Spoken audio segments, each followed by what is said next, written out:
கால தத்துவத்தினுடைய ஒரு சுருக்கமான வரலாற்றை நாங்கள் இந்த வேளையில பார்ப்போம். இந்த காலம் எப்படி என்று சொன்னா, ரோமை பேரரசு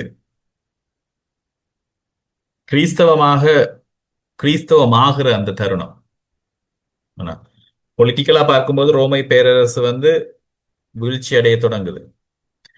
ஆனா கிறிஸ்தவமாக மாறுகிற ஒரு தருணம் கிறிஸ்துவுக்கு பின் 300கள்ல நடக்குது. இயேசு ஆண்டவர் 300 ஆண்டுகளுக்கு பிறகு விசுவாசம் அதிவேகமாக பரவி கொண்டு போகிற காலம். ரோமை பேரரசினுடைய வீழ்ச்சியும் அந்த அந்த வேளையில தொடங்கிடுச்சு. ஆனா இன்னும் ரோமையினுடைய ஆளுகைக்குள்ள உலகம் இருந்ததுன்றது எங்களுக்கு தெரியும். அது அது கிட்டத்தட்ட 5ஆம் நூற்றாண்டுல இருந்து மறுமலர்ச்சி காலம் வரை, அப்படின்னு சொன்னா கிறிஸ்துவின் 14 நூற்றாண்டு வரை ஒரு நீடித்த இந்த காலத்தை இடைக்காலம் அப்படின்னு சொல்லுகிற இந்த காலம். இந்த இடைக்கால தத்துவத்துல கிறிஸ்தவம் ஐரோப்பாவில் ஆதிக்கம் செலுத்தியது. கான்ஸ்டன்டைன் என்று சொல்லக்கூடிய ஆளுநர் ரோமை பேரரசர் கிறிஸ்தவராக மதம் மாறியதுல இருந்து கிறிஸ்தவம் ஒபிஷியல் ரிலிஜனாக ரோமை பேரரசினுடைய அதிகாரம் பெற்ற மதமாக மாறுகிற ஒரு ஒரு கட்டத்தை நாங்க பார்க்கிறோம். அப்ப இந்த காலத்துல இருக்கக்கூடிய ஒரு சில விடயங்கள், முக்கியமான ஒரு விஷயம் எப்படி பண்டைய கிரேக்க தத்துவத்தை கிறிஸ்தவ கோட்பாடுகள் அதை புரிந்து கொள்ள முயற்சி செய்கிற ஒரு விஷயத்தை நாங்க பார்க்கலாம். இன்னொரு வகையில சொல்வது சொன்னா, அது வரைக்கும் மனித அறிவால எல்லாவற்றையும் புரிந்து கொள்ளலாம், ரீசன் அவுட் பண்றதால எல்லாம் அறிந்து கொள்ளலாம், புரிந்து கொள்ளலாம் என்று சொல்லி இருந்த அந்த நிலை, சோ இந்த இடைக்காலத்துல ஒரு புதிய ஒரு விஷயம் வருகிறது. அது என்னன்னு சொன்னா, விசுவாசம் என்ற அந்த அந்த அந்த விடயம், கிறிஸ்தவத்தினுடைய அடித்தளமாக இருக்கிற விசுவாசம், அந்த நற்செய்தி, அத ரீசன் அவுட்டால பல தருணங்களை புரிந்து கொள்ள முடியல. ஆகவே இந்த தத்துவ ஞானிகளுடைய முக்கியமான தேவை என்னவா இருக்குன்னு சொன்னா, எப்படியாக கிறிஸ்தவ கோட்பாடுகளை, இந்த விசுவாசத்தை புரிந்து கொள்வது.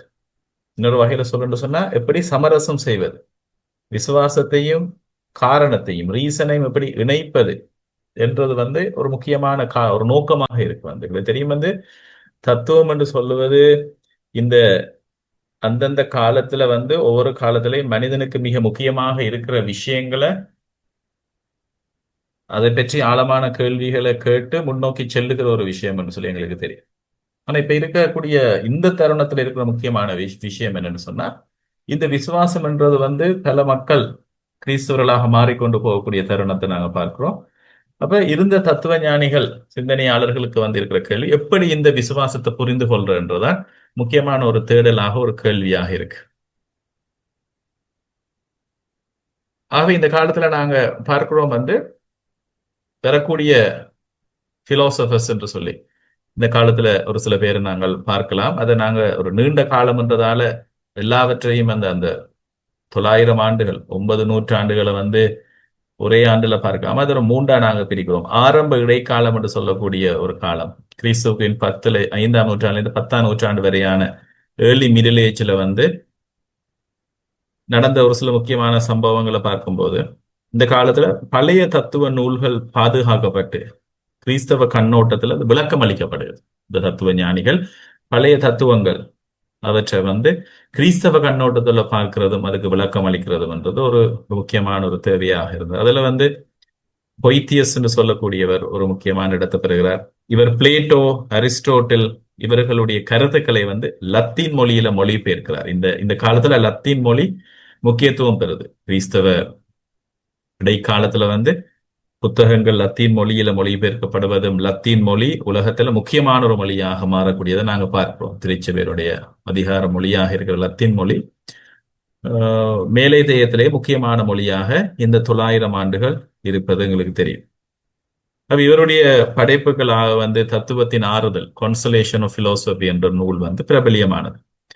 அதே மாதிரி நாங்க காணக்கூடிய இன்னொரு முக்கியமான ஒரு ஒரு பிலோசபரும் ஒரு தியாலஜியனும் புனித அகுஸ்தீனார் என்று சொல்லி நாங்க பார்த்தோம். 4ஆம் 5ஆம் நூற்றாண்டுல இவருடைய கன்ட்ரிபியூஷன் இறையியலுக்கு மிக முக்கியமானது.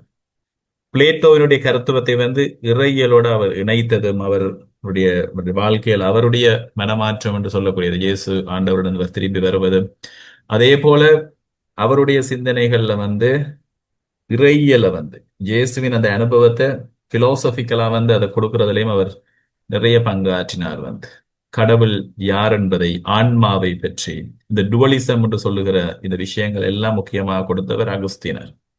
நேரத்தை பற்றி, வரலாற்றை பற்றி அவருடைய கருத்துக்கள் எல்லாம் மிக பிரபலியமானது.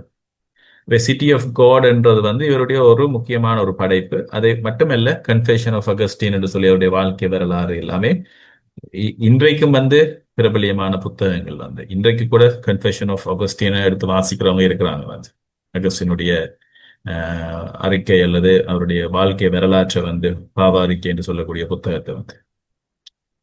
அதுக்கப்புறம் அடுத்த ஒரு ஒரு பீரியடுக்குள்ள நாங்கள் போறோம் வந்து இந்த இடைக்காலத்துல வரக்கூடிய ஹை மிடில் ஏஜ் என்று சொல்லக்கூடிய இந்த பகுதி கிறிஸ்துவுவின் 11ஆம் நூற்றாண்டுல இருந்து 13ஆம் நூற்றாண்டு வரையான இந்த காலத்துல பார்க்கக்கூடிய இந்த காலகட்டத்துல பல்கலைக்கழகங்கள் மேலைத்தேய நாடுகள்ல தோன்றியது. இந்த ரோமை பேரரசினுடைய இந்த இந்த இடங்கள்ல வந்து இந்த காலத்துல வந்து அரிஸ்டோட்டிலுடைய தத்துவ நூல்கள் அரபு மொழி பெயர்ப்புகள் மூலம் மீண்டும் ஐரோப்பாவுக்குள்ள வருது. இந்த காலத்துல இஸ்லாம் மதமும் வந்து முக்கியம் பெற்ற மதமாக கிறிஸ்தவர்களுக்கும் இஸ்லாமியருக்கும் இடையான சிலுவை போர் தொடங்கி இருந்த இந்த காலம் இது ஒரு பெரிய ஒரு ஒரு த்ரெட்டா வந்து ஒரு பெரிய ஒரு அச்சுறுத்தலாக கிறிஸ்தவர்கள் பார்த்தார்கள். வந்து ஐரோப்பாவையும் ஏற்கனவே கிறிஸ்தவ மயமாயிருந்த நாடுகளை வந்து இப்ப முஸ்லிம் மயமாக மாறுகிற ஒரு தருணம் இந்த காலத்துல. அது எவ்வளவு தூரம்னு சொன்னா ஐரோப்பாவில் இருக்கிற ஸ்பெயினுடைய பல பகுதிகள் கூட முஸ்லீமுடைய ஆட்சிக்குள்ள வருது,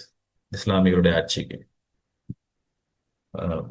துருக்கி, இன்றைக்கு நாங்கள் பல பல நாடுகள் வந்து அதாவது வந்து கிரேக்க கிரேக்க பெரும் ராஜ்யத்தில் இருக்கக்கூடிய கொரிந்து, இன்றைக்கு இந்த நற்செய்திய திரு திரு திரு திருத்தூதர் பணியில பவுலுடைய நற்செய்தி அறிவிப்பு செய்த பல இடங்கள் முஸ்லீம் மயமாகி போன நாடுகளாக மாறின தருணங்கள் தான் இந்த தருணம்.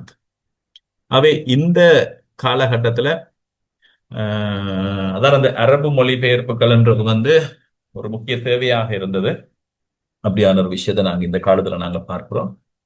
அதுல வரக்கூடிய ஒரு சில தத்துவியலாளர்கள் அவர்கள் புனிதராகவும் திருச்சபையால ஏற்றுக்கொள்ளப்பட்டிருக்கிறாங்க. புனித அன்சலம் ஒருவர், இவருடைய ஒரு சில படைப்புகள் வந்து ஒண்டோலஜிக்கல் ஆர்கியூமெண்ட் என்று சொல்லக்கூடிய உள்ளார்ந்த வாதம், ஒரு ஆர்கியூமெண்ட்டை வந்து தனக்குள்ளேயே இருக்கிற ஆர்கியூமெண்டால அதை வந்து விவாதிக்கிறது தான் உள்ளார்ந்த வாதம் என்று சொல்லுவாங்க. பை இட் செல்ஃப் அப்படின்னு சொல்ற ஒரு விஷயம் உண்டு. அப்ப கடவுளுடைய இருப்பை வந்து உள்ளார்ந்த வாதத்தை கொண்டு ஒண்டோலஜிக்கல் ஆர்கியூமெண்ட் என்று சொல்லக்கூடிய விஷயத்தை வச்சு அவர் நிரூபிக்க முயல்றார். வந்து விசுவாசத்தை தேடுகின்ற அறிவு, இந்த விஷயத்தை பாத்தீங்கன்னா உங்களுக்கு புரியும். அந்த விசுவாசத்தை யார் தேடுகிறது என்று சொன்னால் அறிவு இப்ப தேடுது. இந்த காலத்துல இருக்கிற முக்கியமான கொனோட்டேஷனே இருக்கிற அந்த டோனே அதுதான். வந்து அந்த துணியே அதுதான். வந்து விசுவாசத்தை எப்படி புரிந்து கொள்வது, ஃபெய்த் சீக்கிங் அண்டர்ஸ்டாண்டிங் என்றதா இந்த காலத்துல நீங்க ஒரு லைன்ல சொல்றேன்னு சொன்னா இந்த இடைக்காலத்துல இருக்கக்கூடிய தத்துவத்தினுடைய மெயினான தொனி என்னன்னா ஃபெய்த் சீக்கிங் அண்டர்ஸ்டாண்டிங், விசுவாசத்தை அறிவு புரிந்து கொள்ள முயற்சி செய்யுது. ஸோ இந்த பகுதியில வந்து பெறக்கூடிய இன்னொரு முக்கியமான ஒரு பிரபலியமான ஒருவர் தத்துவியலாளரும் ஒரு இறையியலாளரும் புனித அகுஸ்தீனார் என்று சொல்லக்கூடியவர். கிறிஸ்துவுக்கு பின் 13ஆம் நூற்றாண்டுல வாழ்ந்த ஒரு புனிதர். இவர் அரிஸ்டோட்டிலுடைய தத்துவத்தை கிறிஸ்தவ இறையியலோடு வெற்றிகரமாக இணைக்கிறார். நீங்க பார்க்கணும், இது ரெண்டு முக்கியமான கிரேட் தியாலஜியன்ஸ். யாரு? அகுஸ்டீனார் வந்து பிளேட்டோவின் தத்துவத்தை கிறிஸ்தவ இறையியலோடு இணைக்கிறார்.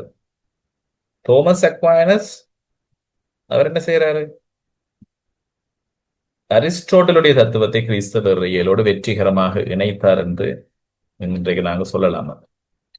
காரணம், ரீசன், விசுவாசம், ஃபெய்த், இந்த இரண்டுக்கும் இடையான இரண்டுமே வந்து உண்மைக்கான பாதைகள் என்று சொல்லி அவர் நம்பினார். அது மட்டுமல்ல, கடவுளுடைய இருப்பை நிரூபிக்க அவர் 5 வழிகளை முன்வைத்தார் அப்படின்னு சொல்லி நாங்க பார்க்கிறோம். அந்த 5 வழிகள் என்ன அப்படின்னு சொல்றது எங்களுக்கு முக்கியமான ஒரு கேள்விதானே. இப்ப தோமஸ் அக்வைனஸ் உடைய கடவுள் இருப்புக்கான 5 ஆதாரங்கள் அப்படின்னு சொல்லி ஃபேமஸான 5 proofs for the existence of காடுக்கு வச்சிருக்கிறார் தோமஸ் அக்வைனஸ். இந்த 1225 1274 மட்டும் வாழ்ந்த ஒரு கத்தோலிக்க தத்துவ ஞானி. இப்ப இவருடைய அந்த பகுத்தறிவை கொண்டு, பைபிளை பேஸ் பண்ணி இல்ல, பகுத்தறிவை கொண்டு, ரீசனை கொண்டு, ஒரு பிலோசபரா கடவுள் இருக்கிறார் என்று சொல்லி அவர் 5 வழிகள்ல நிரூபிக்கிறார். முதலாவது எப்படின்னு சொன்னா, அசைக்கப்படாத அசைப்பான் அப்படின்னு நாங்க தமிழ்ல சொல்லலாம். அது ஆர்கியூமெண்ட் என்னன்னு சொன்னா, ஒரு ஒரு முதலாவது ஒருவர் தி அன்மூவ்ட் மூவர் அப்படின்னு நாங்க சொல்றது. உலகத்துல நாங்கள் பார்க்கிற எல்லாமே நகர்ந்து கொண்டு இருக்கு. அதான் ஆர்கியூமெண்ட்.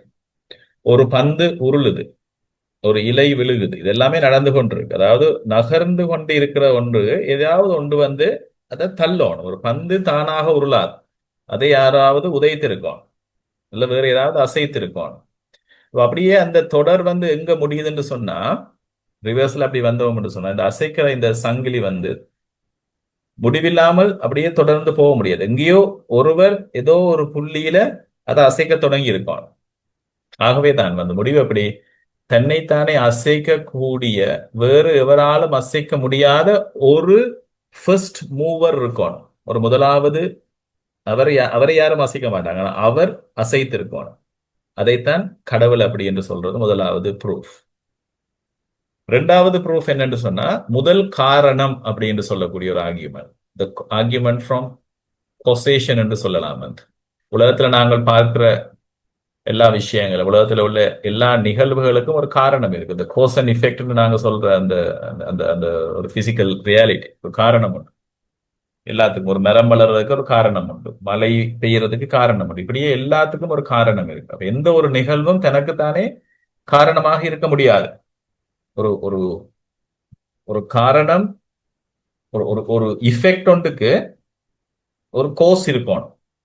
ஓகே, இது அதே அந்த போல தட்டுற மாதிரி, அந்த அன்மூவ்ட் மூவர் மாதிரி ஒரு கோஸுக்கு, அதாவது ஒரு ஒரு காரணத்துக்கு ஒரு தொடக்கம் இருக்கணும். அப்ப அதே மாதிரி நாங்க அந்த காரண சங்கிலியை முடிவில்லாமல் அப்படியே தொடர்ந்து தொடர்ந்து நாங்க வந்தோம்னு சொன்னா, அப்படியே ரிவர்ஸ்ல வந்தோம்னு சொன்னா, ஏதாவது ஒரு பாயிண்ட்ல வேறு எவராலும் காரணப்படுத்த முடியாத, ஆனால் எல்லாவற்றுக்கும் காரணமாக இருக்கிற ஒரு முதல் காரணம் இருக்கும். அதுதான் ஃபர்ஸ்ட் கோஸ் அப்படின்னு சொல்லுவாங்க. இது பிலாசபிக்கலான ஒரு ஒரு ஆர்கியூமெண்ட். நீங்க அதை புரிந்து கொண்டீங்கன்னு சொன்னா கொஞ்சம் புரிஞ்சு கொள்ளலாம். கூட ட்ரையா கஷ்டமா இருந்தா இட்ஸ் ஓகே. பட் இப்படி ஒரு ஆர்கியூமெண்ட் இருக்கு, அதுதான் நாங்கள் கடவுள் என்று சொல்லி அழைக்கிறோம் அப்படின்றது இரண்டாவது ஆர்கியூமெண்ட். மூன்றாவது ஆர்கியூமெண்ட் சொன்னா, ஆர்கியூமெண்ட் ஃப்ரம் கண்டிஜென்சி அப்படின்னு சொல்லுங்க. தேவை மற்றும் தற்செயல் என்று சொல்லக்கூடிய இந்த இந்த இந்த வாதம் எப்படின்னு சொன்னா, உலகத்துல நாங்கள் பார்ப்பது, உலகில் உள்ள பெரும்பாலான விஷயங்கள் தற்செயலானவை. அவை, அதாவது அவை இருக்கவும் செய்யலாம், இல்லாமலும் போகலாம். ஒரு ஒரு ப்ரோபபிலிட்டி. அவை ஒரு காலத்துல இல்லை, ஆனா ஒரு காலத்துல இருக்கும், ஒரு காலத்துல இல்லாமல் போகும். இப்போ ஒரு மரம் ஒரு காலத்துல இருக்கும், ஒரு இன்னொரு காலத்துல இல்லாமல் போயிடும். தொடர்ந்து இருக்க போறது இல்லை. ஆனா அப்படியே அனைத்தும் தற்செயலாக இருந்தால் ஒரு காலத்துல எதுவுமே இருந்திருக்க முடியாது. ஆனா ஒரு காலத்துல எதுவுமே இல்லை என்றால் இப்பொழுது எதுவுமே இருந்திருக்க முடியாது. அப்ப இந்த இதுவும் அதே மாதிரி, இதுவும் கொஞ்சம் அப்டிராக்டா இருக்கும். இப்படியே ரிவர்ஸ்ல நாங்க போனோம்னு சொன்னா, இந்த சங்கிலியினுடைய தொடக்கத்துல ஒரு நிரந்தரமான, ஒரு அவசியமான ஒரு பொருள் இருக்கும். தரம் பொருள் என்று சொல்லக்கூடிய ஒரு பொருள். அது தன்னுடைய இருப்புக்காக வேற எதையும் அது சார்ந்து இருக்காது. அது எப்பொழுதுமே இருக்கிற ஒரு அவசியமான ஒரு பொருள், நெசசரி பீயிங். அதுதான் நாங்க கடவுள் என்று சொல்றோம் அப்படின்னு தோமஸ் அக்வைனஸ் சொல்றாரு. நாலாவது விஷயம் என்னன்னு சொன்னா, பூரணம் அல்லது பரிபூரணத்தின் அளவு அப்படி என்று ஆர்கியூமெண்ட் ஆர்கியூமெண்ட் ஃப்ரம் டிகிரி அப்படின்னு சொல்லுவாங்க. பூரணத்தின் நிலை அது அப்படின்னா, உலகத்துல நாங்கள் பார்க்கிற விஷயங்கள், உலகத்துல உள்ள பல விஷயங்களை நாங்கள் வெவ்வேறு அளவுகள்ல ஒப்பிடுகிறோம். நல்லது, கெட்டது, சூடானது, குளிரானது, அழகானது, அசிங்கமானது அப்படின்னு சொல்லி ஒரு ஒரு ஒரு ஒரு ஒரு ஒரு பூரண ஒரு பெர்ஃபெக்டை வச்சு நாங்க கம்பேர் பண்ணோம். ஓகே, இது அதோட பார்க்கும்போது இது பெர்ஃபெக்ட், இத்தனை வீதம் இது பெர்ஃபெக்ட், இது இத்தனை வீதம் பெர்ஃபெக்ட் இல்லை. எல்லாம் ஒப்பிட்டு ஒப்பிட்டு நாங்க பார்ப்போம். ஒரு பூ அழகா இருக்கு, ஆனா தெரியும் ஓகே இதை விட இன்னொரு விஷயம் இன்னும் அழகா இருக்கு.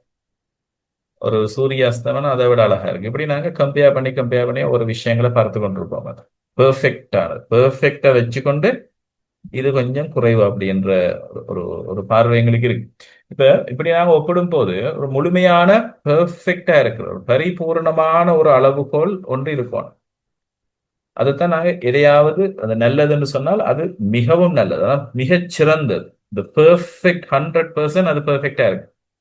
அப்ப இந்த எல்லா பூரணங்களுக்கும் இந்த குட்னஸா இருக்கிறது, இந்த ட்ருத்தா இருக்கிறது, இந்த நொபிலிட்டியா இருக்கிறது, பீயிங் எல்லாம் கம்ப்ளீட்டா உச்சபட்ச முழுமையான பெர்ஃபெக்டா இருக்கிற ஒரு விஷயம் என்று சொல்லி கொண்டு இருக்குன்னு சொன்னா அது கடவுளாக இருக்கும்ன்றது அவருடைய 4வது ஆதாரம். கடவுள் இருக்கிறார். ஸோ அந்த பெர்ஃபெக்டான விஷயம் தான் கடவுள் அப்படின்றது. இது பிலோசபிக்கல் ஓகே, சில நேரத்தில் ட்ரையா இருக்கும். எனிவே ஜஸ்ட் அறிந்து கொள்ளணும்ன்றக்கா நான் சொல்றேன். பயப்படாதங்க, எக்ஸாமுக்கு இந்த பகுதி வராது. 5வது விஷயம், அதாவது ஆர்கியூமெண்ட் ஃப்ரம் டிசைன் என்று சொல்லுவாங்க. வடிவமைப்புல இருந்து இந்த ஆர்கியூமெண்ட் உலகத்துல நாங்கள் பார்க்கிறது இயற்கையில உள்ள அனைத்துமே ஒரு குறிப்பிட்ட நோக்கத்துக்காக செயல்படுவதாக தெரிகிறது. அவை அறிவுபூர்வமாக செயல்படுவதில்லை. ஆனால் ஒரு ஒரு இதுக்கு பின்னாடி ஒரு சக்தி இருக்கு. ஒரு செடி சூரியனை நோக்கி வளர்கிறது, ஒரு பறவை கூடு கட்டுது, இது எல்லாத்தையும் ஒரு ஒரு அறிவு இயக்குது. இதுக்கு பின்னாடி ஒரு பெரிய ஒரு ஒரு ஞானம் இருக்குன்னு சொல்லி எங்களுக்கு தெரியுது. அவை அறிவு இல்லாத பொருட்கள் ஒரு நோக்கத்துக்காக செயல்பட வேண்டும் என்று சொன்னா, சுய அறிவில்லாத பொருட்கள் செயல்பட வேண்டும் என்று சொன்னா அதற்கு அறிவார்ந்த ஒரு வழிகாட்டி இருக்கணும். ஒரு அம்பு தானாக இலக்கை நோக்கி செல்லாது, அதை ஏய்ய ஒரு வில்லாளி இருக்கணும். இப்ப கடவுள் இல்லைன்னு சொல்லி மறுக்கிறவர்கள் சொல்லக்கூடிய கருத்து, எதேர்ச்சியா ஒரு விஷயம் நடக்குது, அதான் இந்த உலகம் இருக்கு அப்படின்னு சொல்லுவாங்க. அது ஏற்றுக்கொள்ளக்கூடிய ஒரு ஆகியமெண்ட் இல்லை. மேலோட்டமா பார்த்தா அப்படி எதேர்ச்சியா நடக்கிற மாதிரி தோன்றும். அது எப்படின்னு சொன்னா அதை மறுக்கிறதுக்கு இப்படியான ஆர்கியூமெண்ட்டை வைப்பாங்கன்னு சொன்னா, அதை நான் ஏற்கனவே உங்களோட வகுப்புல சொல்லியிருக்கிறேன். ஒரு ஒரு அறை இருக்கு, அந்த அறையில மாணவர்கள் எல்லாம் வெளியில போறாங்க. மாணவர்கள் இன்டர்வலுக்கோ அல்லது வகுப்பு முடிஞ்சு வெளியில போறாங்க. திடீர்னு அந்த அறைக்குள்ள ஒரு குரங்கு கூட்டம் உள்ள வருது. அந்த குரங்கு கூட்டம் எல்லாம் அங்க இருக்கிற புத்தகங்கள் எல்லாம் எடுத்து அது அங்கேயும் இங்கேயும் தாறுமாறா எடுத்து போடுது. அதை எடுத்து விளையாடுது, கிழிக்குது. இப்படி அந்த குரங்கு கூட்டம் அந்த புத்தகங்களை எதார்ச்சியா ஒரு சில காரியங்கள் அங்க செய்யுது, தூக்கி வீசுது, போடுது, அப்படி குரங்குகள் வருது. ஓகே, எந்த விதமான இன்டென்ஷனும் அங்க இல்லை. நாளைக்கு அடுத்த நாள் மறுநாள் காலையில அந்த கிளாஸுக்கு நீங்க வாரீங்க. நீங்க பாக்குறீங்க மேசையில ஒரு ஒரு பேப்பர் இருக்கு. இந்த குரங்கு என்ன பேப்பர் இருக்குன்னா ஒரு பெர்ஃபெக்டான ஒரு ஒரு கவிதை அங்க இருக்கு. அது எப்படின்னு சொன்னா, இந்த எதேர்ச்சியா ஒரு குரங்கு கிறுக்கினதுல ஒரு கவிதை வந்திருக்குன்னு சொல்ற மாதிரி. சோ அது நடக்க போறது இல்லை. ஸோ ஒரு ஒரு பரம ஞானம், ஒரு உயர்ந்த ஞானம், ஒரு கோஆர்டினேஷன், இந்த உலகத்தில் நடக்கிற விஷயங்கள் எல்லாம் நாங்கள் அவதானிக்கும் போது எங்களுக்கு தெரியுது, ஒரு பெர்ஃபெக்டான ஒரு சிங்க்ரனைசேஷன், ஒரு பெர்ஃபெக்டான ஒரு ஓர்டர் ஒன்று இந்த உலகத்துல இருக்கு. ஆகவே இது தானாக இயல்பாக நடக்கிற ஒரு விஷயம் இல்லை அப்படின்றது எங்களுக்கு தெளிவாகும். ஸோ எல்லாமே எதேர்ச்சியாக நடக்கிற பை சான்ஸ் என்று சொல்லுகிற அந்த நிகழ்தகவு என்று சொல்ற விஷயம் பிழையானது அப்படின்றதுக்கு இதை சொல்லுவாங்க. ஸோ நிச்சயமாக ஒரு அறிவில்லாத சுய அறிவு மனிதன், ஓகே, சுய அறிவு இருக்குன்னு நாங்க சொல்லுவோம். ஆனா மனிதனை விட மற்ற விஷயங்கள், பறவைகள், மிருகங்கள், ஈவன் இயற்கை, மலை, இது எல்லாமே நடக்கிறதுக்கு ஒரு பெர்ஃபெக்டான ஒரு ஆர்டர் உண்டு இருக்கிறதால இதுக்கு பின்னாடி ஒரு பெரிய ஒரு ஞானம் இருக்கு அப்படின்னு சொல்லி தோமஸ் அக்வைனஸ் ப்ரூவ் பண்ணுறாரு. ஆகவே இந்த இயற்கையில் ஒரு அனைத்தையும் நோக்கத்திற்காக வழிநடத்தும் ஒரு அறிவார்ந்த வடிவமைப்பாளர், இன்டெலிஜென்ட் டிசைனர் இருக்க வேண்டும். அதுவே நாம் கடவுள் என்று அழைக்கிறோம் என்ற இது தோமஸ் அக்வைனஸ் ஆதாரங்கள். ஓகே, சோ இதை அவருடைய முக்கியமான ஒரு கண்ட்ரிபியூஷன் பிலோசபிக்கலா பார்க்கும். அதை விட அவர் தியாலஜிக்கும் நிறைய விஷயங்களை கண்ட்ரிபியூட் பண்ணியிருக்கிறார். இன்றைக்கு கூட நீங்க தியாலஜியில படிக்கக்கூடிய, கத்தோலிக்க இறையியல்ல படிக்கிற பெரும்பாலான விஷயங்கள் தோமஸ் அக்வைனஸ் எங்களுக்கு வச்சிருக்கிறது. அந்த பெரிய பல்கான புத்தகம், சும்மா தியாலஜியான்னு சொல்லக்கூடிய இந்த தியாலஜிக்கான்னு சொல்ற இந்த புத்தகம் இவருடைய முக்கியமான படைப்பு என்று நாங்கள் கொள்ளலாம். ரைட். இப்ப 3வது பீரியட், இந்த இடைக்காலத்துல வரக்கூடிய லேட் மிடில் ஏஜஸ் என்று சொல்லக்கூடிய இந்த காலம், இது கிறிஸ்துவின் 14ஆம் நூற்றாண்டுல தோன்றிய இந்த காலம். இப்ப இந்த காலகட்டத்துல அரிஸ்டோட்டலுடைய தத்துவத்திற்கு விமர்சனங்கள் எழுந்தன. அரிஸ்டோட்டலுடைய தத்துவம் என்று சொல்றதை விட மிக முக்கியமாக கிறிஸ்தவத்துக்கு மிக மிக கடினமான விமர்சனங்கள் எழுந்த காலம் இது. அனுபவவாதம் என்று சொல்லக்கூடிய எக்ஸ்பீரியன்ஷியலிசம், திருச்சபையினுடைய அதீதமான போக்குகள் தான் இதுக்கு காரணம் என்று நாங்க சொல்லணும். அதான் உண்மையான வரலாற்று காரணங்கள். அளவுக்கு அதிகமான அதிகாரங்கள், செல்வம், இப்படியான பல விஷயங்கள் அதிகரிச்சதால ஒரு வேர்ல்ட்லி பவராக, உலக பவராக, ஒரு மிலிட்டரி பவராக, உலக பவராக திருச்சபையினுடைய அதிகாரிகள் மாறியதால மக்களுக்கு திருச்சபை மீது இருந்த ஒரு வெறுப்பு ஒரு காரணம். அது மட்டுமல்ல, எல்லாமே வந்து இறையலாக்கப்பட்டிருந்த ஒரு ஒரு காலம் இந்த காலம் அது. ஆகவே மறுபடியும் ஒரு ரிவைவல் வரணும் என்று சொல்லி ஆரம்பிக்கப்பட்ட ஒரு தருணம் தான் இந்த தருணம். இந்த காலத்துல வந்து ஜோன் டன்ஸ் ஸ்கொட்டஸ் என்று சொல்லக்கூடியவர், இவர் தோமஸ் அக்வைனஸ் உடைய சில கருத்துக்களை வந்து அவர் கிரிட்டிசைஸ் பண்ணி விமர்சிக்கிறார். மற்ற கடவுளுடைய விருப்பத்திற்கு முக்கியத்துவம் கொடுக்கிறார். வில்லியம் ஆஃப் ஒக்காம் என்று சொல்லக்கூடியவர் வந்து அந்த காலத்துல நிறைய நிறைய சிந்தனை, entities should not be multiplied without necessity அப்படின்னு சொல்ற ஒரு விஷயம் இருக்கு. ஒரு தேவை என்று சொன்னா அந்த தேவையை மட்டும் நீங்க செய்யணும். தேவையில்லாத விடயங்கள் அதிகமாக தேவையில்லை. அதிகமான வார்த்தைகள், ஒரு விஷயங்களை டெக்கரேட் பண்றது, என்னன்னா அந்த காலத்துல அப்படித்தான் எல்லாமே இருந்துச்சு. அளவுக்கு அதிகமான டெக்கரேஷன்ஸ் எல்லாம் கூடி கூடி கூடி ஒரு கட்டத்துல எல்லாமே பாரமா போயிருக்கிற ஒரு நிலை கொண்ட மனித வாழ்க்கையில, குறிப்பாக எங்களுடைய திருச்சபையிலையும் அப்படித்தான் மனித வாழ்க்கையும் தான் மிக மிக பாரமா போயிருந்த ஒரு காலம். இப்ப இவர் கொண்டு வைக்கிற கொள்கை வந்து